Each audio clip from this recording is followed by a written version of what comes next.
ಇನ್ನು ಪಾಕಿಸ್ತಾನದ ಡ್ರೋನ್ಗಳು ಕ್ಷಿಪಣಿಗಳನ್ನು ಭಾರತ ಏರ್ ಡಿಫೆನ್ಸ್ ಅತ್ಯಂತ ನಿಖರವಾಗಿ ಪರಿಣಾಮಕಾರಿಯಾಗಿ ಧ್ವಂಸ ಮಾಡಿದೆ. ಅತ್ತ ರಾವಲ್ಪಿಂಡಿಯಲ್ಲಿರುವ ಪಾಕ್ ಏರ್ ಬೇಸ್ ಅನ್ನ ಉಡೀಸ್ ಮಾಡಿದ ಭಾರತದ ಬ್ರಹ್ಮಾಸ್ತ್ರ ಯಾವುದು?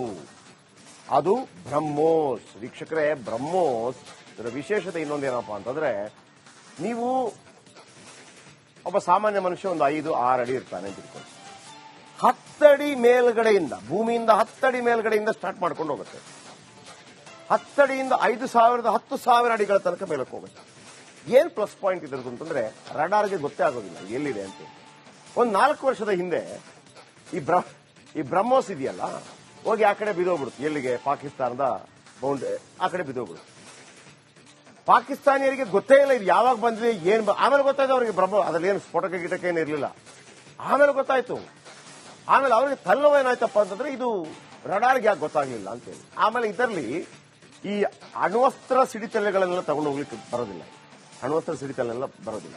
ಹಾಗಾಗಿ ಇದು ನಾವು ಭಯಂಕರ ಎಕ್ಸ್ಪೋರ್ಟ್ ಮಾಡ್ತೀವಿ ಇನ್ನು ಮುಂದೆ. ಇದನ್ನು ಯಾವ ದೇಶದಲ್ಲಿ ಅಣ್ವಸ್ತ್ರಗಳಿಲ್ವೋ ಅಂತ ಹೋರಾಟಗಳಿಗೆಲ್ಲ, ಅಂತ ಯುದ್ಧ ರಾಷ್ಟ್ರಗಳ ಮಧ್ಯೆ ಆದ್ರೆ ಅಲ್ಲಿಂದ ಬಹಳ ಡಿಮಾಂಡ್ ಇದೆ.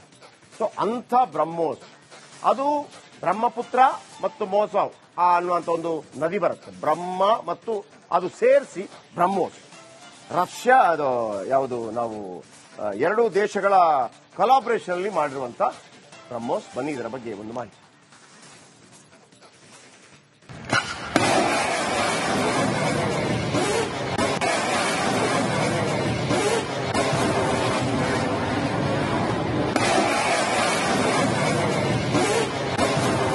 ಧ್ವಂಸ.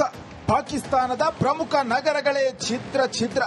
ಭಾರತದ ಬತ್ತಳಿಕೆಯಲ್ಲಿರುವ ಮತ್ತೊಂದು ಘಟೋತ್ಕಚ ಬ್ರಹ್ಮೋಸ್. ಇದು ಮೇ 10ರಂದು ನರಿ ರಾಷ್ಟ್ರದ ಬುಡಕ್ಕೆ ಬೆಂಕಿ ಇಟ್ಟಿತ್ತು.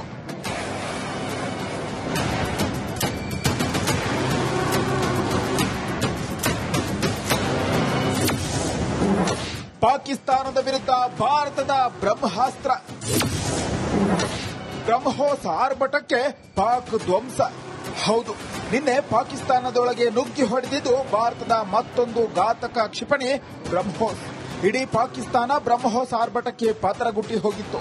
ಪಾಪರ್ಸ್ತಾನ ಪ್ರಧಾನಿಯೇ ಓಡಿ ಹೋಗುವಂತೆ ಮಾಡಿದ್ದು ಇದೇ ಬ್ರಹ್ಮೋಸ್. ಬ್ರಹ್ಮೋಸ್ ದಾಳಿಗೆ ರಾವಲ್ಪಿಂಡಿ ಚಿಂದಿ. 3 ವಾಯುನೆಲೆ ಧ್ವಂಸಗೊಳಿಸಿದ್ದ ರಾವಣ.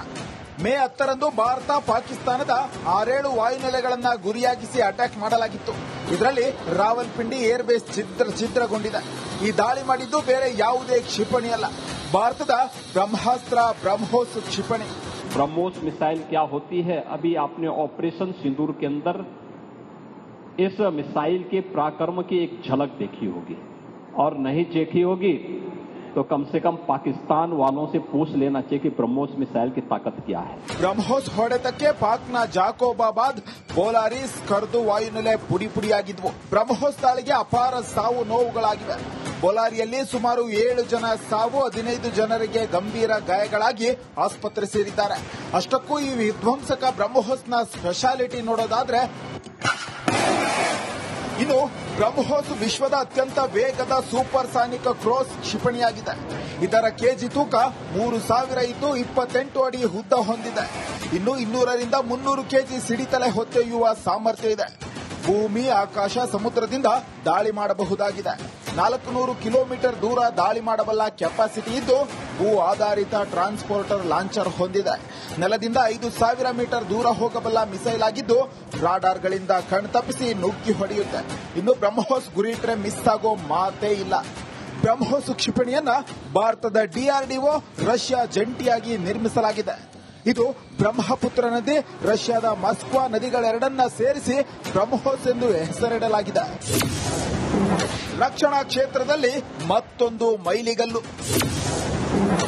3ನೇ ಬ್ರಹ್ಮೋಸ್ ಉತ್ಪಾದನಾ ಘಟಕ ಸ್ಥಾಪನೆ. ರಕ್ಷಣಾ ವಲಯದಲ್ಲಿ ಭಾರತ ಮತ್ತೊಂದು ಮೈಲಿಗಲ್ಲು ಸಾಧಿಸಿದೆ.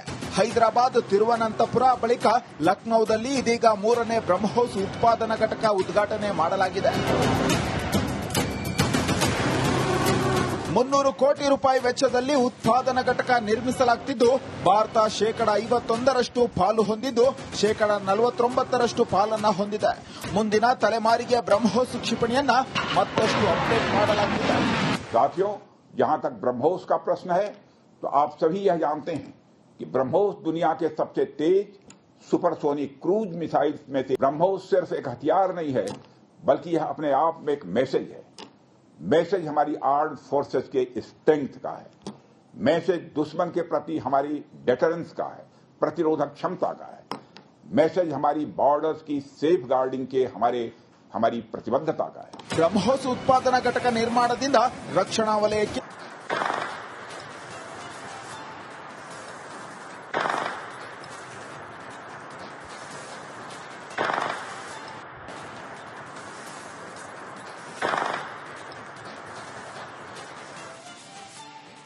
ಇನ್ನು ಪಾಕಿಸ್ತಾನದ ಡ್ರೋನ್ಗಳು, ಕ್ಷಿಪಣಿಗಳನ್ನ ಭಾರತ ಏರ್ ಡಿಫೆನ್ಸ್ ಅತ್ಯಂತ ನಿಖರವಾಗಿ ಪರಿಣಾಮಕಾರಿಯಾಗಿ ಧ್ವಂಸ ಮಾಡಿದೆ. ಅತ್ತ ರಾವಲ್ಪಿಂಡಿಯಲ್ಲಿರುವ ಪಾಕ್ ಏರ್ ಬೇಸ್ ಅನ್ನ ಉಡೀಸ್ ಮಾಡಿದ ಭಾರತದ ಬ್ರಹ್ಮಾಸ್ತ್ರ ಯಾವುದು?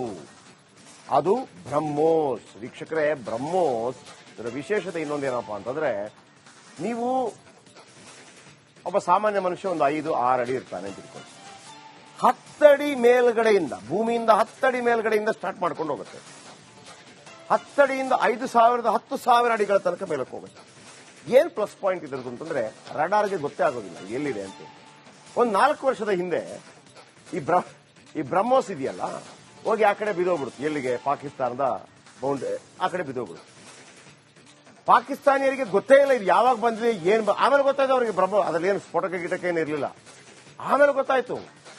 ಆಮೇಲೆ ಅವರಿಗೆ ತಲೆನೋವು ಏನಾಯ್ತಪ್ಪ ಅಂತಂದ್ರೆ, ಇದು ರಡಾರ್ಗೆ ಯಾಕೆ ಗೊತ್ತಾಗ್ಲಿಲ್ಲ ಅಂತೇಳಿ. ಆಮೇಲೆ ಇದರಲ್ಲಿ ಈ ಅಣ್ವಸ್ತ್ರ ಸಿಡಿತಲೆಗಳನ್ನೆಲ್ಲ ತಗೊಂಡು ಹೋಗ್ಲಿಕ್ಕೆ ಬರೋದಿಲ್ಲ.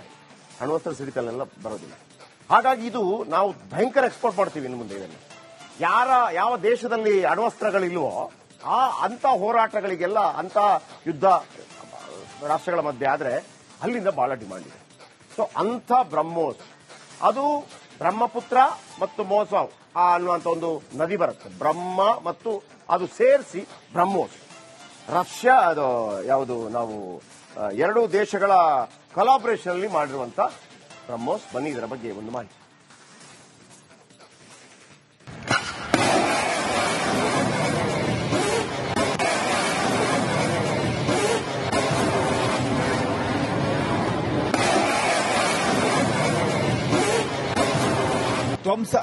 ಧ್ವಂಸ. ಪಾಕಿಸ್ತಾನದ ಪ್ರಮುಖ ನಗರಗಳೇ ಛಿದ್ರ.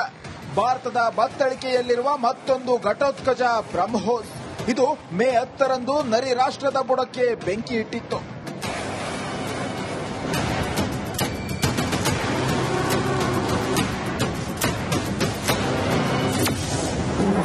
ಪಾಕಿಸ್ತಾನದ ವಿರುದ್ಧ ಭಾರತದ ಬ್ರಹ್ಮಾಸ್ತ್ರ. ಬ್ರಹ್ಮೋಸ್ ಆರ್ಭಟಕ್ಕೆ ಪಾಕ್ ಧ್ವಂಸ. ಹೌದು, ನಿನ್ನೆ ಪಾಕಿಸ್ತಾನದೊಳಗೆ ನುಗ್ಗಿ ಹೊಡೆದಿದ್ದು ಭಾರತದ ಮತ್ತೊಂದು ಘಾತಕ ಕ್ಷಿಪಣಿ ಬ್ರಹ್ಮೋಸ್. ಇಡೀ ಪಾಕಿಸ್ತಾನ ಬ್ರಹ್ಮೋಸ್ ಆರ್ಭಟಕ್ಕೆ ಪಾತ್ರಗುಟ್ಟಿ ಹೋಗಿತ್ತು. ಪಾಪರ್ಸ್ತಾನ ಪ್ರಧಾನಿಯೇ ಓಡಿ ಹೋಗುವಂತೆ ಮಾಡಿದ್ದು ಇದೇ ಬ್ರಹ್ಮೋಸ್. ಬ್ರಹ್ಮೋಸ್ ದಾಳಿಗೆ ರಾವಲ್ಪಿಂಡಿ ಚಿಂದಿ. 3 ವಾಯುನೆಲೆ ಧ್ವಂಸಗೊಳಿಸಿದ್ದ ರಾವಣ. ಮೇ 10ರಂದು ಭಾರತ ಪಾಕಿಸ್ತಾನದ 6-7 ವಾಯುನೆಲೆಗಳನ್ನ ಗುರಿಯಾಗಿಸಿ ಅಟ್ಯಾಕ್ ಮಾಡಲಾಗಿತ್ತು. ಇದರಲ್ಲಿ ರಾವಲ್ಪಿಂಡಿ ಏರ್ ಬೇಸ್ ಛಿದ್ರಗೊಂಡಿದೆ. ಈ ದಾಳಿ ಮಾಡಿದ್ದು ಬೇರೆ ಯಾವುದೇ ಕ್ಷಿಪಣಿ ಅಲ್ಲ, ಭಾರತದ ಬ್ರಹ್ಮಾಸ್ತ್ರ ಬ್ರಹ್ಮೋಸ್ ಕ್ಷಿಪಣಿ. ब्रह्मोस मिसाइल क्या होती है, अभी आपने ऑपरेशन सिंदूर के अंदर इस मिसाइल के पराक्रम की एक झलक देखी होगी, और नहीं देखी होगी तो कम से कम पाकिस्तान वालों से पूछ लेना चाहिए कि ब्रह्मोस मिसाइल की ताकत क्या है. ಬ್ರಹ್ಮೋಸ್ ಹೊಡೆತಕ್ಕೆ ಪಾಕ್ನ ಜಾಕೋಬಾಬಾದ್, ಬೋಲಾರಿಸ್, ಕರ್ದು ವಾಯುನೆಲೆ ಪುಡಿಯಾಗಿದ್ವು. ಬ್ರಹ್ಮೋಸ್ ದಾಳಿಗೆ ಅಪಾರ ಸಾವು ನೋವುಗಳಾಗಿವೆ. ಬೋಲಾರಿಯಲ್ಲಿ ಸುಮಾರು 7 ಜನ ಸಾವು, 15 ಜನರಿಗೆ ಗಂಭೀರ ಗಾಯಗಳಾಗಿ ಆಸ್ಪತ್ರೆ ಸೇರಿದ್ದಾರೆ. ಅಷ್ಟಕ್ಕೂ ಈ ವಿಧ್ವಂಸಕ ಬ್ರಹ್ಮೋಸ್ನ ಸ್ಪೆಷಾಲಿಟಿ ನೋಡೋದಾದ್ರೆ, ಇನ್ನು ಬ್ರಹ್ಮೋಸ್ ವಿಶ್ವದ ಅತ್ಯಂತ ವೇಗದ ಸೂಪರ್ಸಾನಿಕ್ ಕ್ರೂಸ್ ಕ್ಷಿಪಣಿಯಾಗಿದೆ. ಇದರ ಕೆಜಿ ತೂಕ 3000 ಇದ್ದು 28 ಅಡಿ ಉದ್ದ ಹೊಂದಿದೆ. ಇನ್ನು 200ರಿಂದ 300 ಕೆಜಿ ಸಿಡಿತಲೆ ಹೊತ್ತೊಯ್ಯುವ ಸಾಮರ್ಥ್ಯ ಇದೆ. ಭೂಮಿ, ಆಕಾಶ, ಸಮುದ್ರದಿಂದ ದಾಳಿ ಮಾಡಬಹುದಾಗಿದೆ.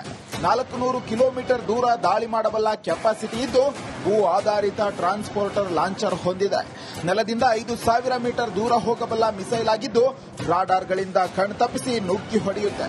ಇನ್ನು ಬ್ರಹ್ಮೋಸ್ ಗುರಿಟ್ರೆ ಮಿಸ್ ಆಗೋ ಮಾತೇ ಇಲ್ಲ. ಬ್ರಹ್ಮೋಸ್ ಕ್ಷಿಪಣಿಯನ್ನ ಭಾರತದ ಡಿಆರ್ಡಿಒ, ರಷ್ಯಾ ಜಂಟಿಯಾಗಿ ನಿರ್ಮಿಸಲಾಗಿದೆ. ಇದು ಬ್ರಹ್ಮಪುತ್ರ ನದಿ, ರಷ್ಯಾದ ಮಾಸ್ಕ್ವಾ ನದಿಗಳೆರಡನ್ನ ಸೇರಿಸಿ ಬ್ರಹ್ಮೋಸ್ ಎಂದು ಹೆಸರಿಡಲಾಗಿದೆ. ರಕ್ಷಣಾ ಕ್ಷೇತ್ರದಲ್ಲಿ ಮತ್ತೊಂದು ಮೈಲಿಗಲ್ಲು. 3ನೇ ಬ್ರಹ್ಮೋಸ್ ಉತ್ಪಾದನಾ ಘಟಕ ಸ್ಥಾಪನೆ. ರಕ್ಷಣಾ ವಲಯದಲ್ಲಿ ಭಾರತ ಮತ್ತೊಂದು ಮೈಲಿಗಲ್ಲು ಸಾಧಿಸಿದೆ. ಹೈದರಾಬಾದ್, ತಿರುವನಂತಪುರ ಬಳಿಕ ಲಕ್ನೋದಲ್ಲಿ ಇದೀಗ 3ನೇ ಬ್ರಹ್ಮೋಸ್ ಉತ್ಪಾದನಾ ಘಟಕ ಉದ್ಘಾಟನೆ ಮಾಡಲಾಗಿದೆ. 300 ಕೋಟಿ ರೂಪಾಯಿ ವೆಚ್ಚದಲ್ಲಿ ಉತ್ಪಾದನಾ ಘಟಕ ನಿರ್ಮಿಸಲಾಗುತ್ತಿದ್ದು ಭಾರತ ಶೇಕಡಾ 51ರಷ್ಟು ಪಾಲು ಹೊಂದಿದ್ದು ಶೇಕಡಾ 49ರಷ್ಟು ಪಾಲನ್ನ ಹೊಂದಿದೆ. ಮುಂದಿನ ತಲೆಮಾರಿಗೆ ಬ್ರಹ್ಮೋಸ್ ಕ್ಷಿಪಣಿಯನ್ನ ಮತ್ತಷ್ಟು ಅಪ್ಡೇಟ್ ಮಾಡಲಾಗುತ್ತಿದೆ. साथियों, जहां तक ब्रह्मोस का प्रश्न है तो आप सभी यह जानते हैं कि ब्रह्मोस दुनिया के सबसे तेज सुपरसोनिक क्रूज मिसाइल में से ब्रह्मोस सिर्फ एक हथियार नहीं है, बल्कि यह अपने आप में एक मैसेज है. मैसेज हमारी आर्म्ड फोर्सेस के स्ट्रेंथ का है. मैसेज दुश्मन के प्रति हमारी डेटरेंस का है, प्रतिरोधक क्षमता का है. मैसेज हमारी बॉर्डर्स की सेफ गार्डिंग के हमारी प्रतिबद्धता का है. ಬ್ರಹ್ಮೋಸ್ ಉತ್ಪಾದನಾ ಘಟಕ ನಿರ್ಮಾಣದಿಂದ ರಕ್ಷಣಾ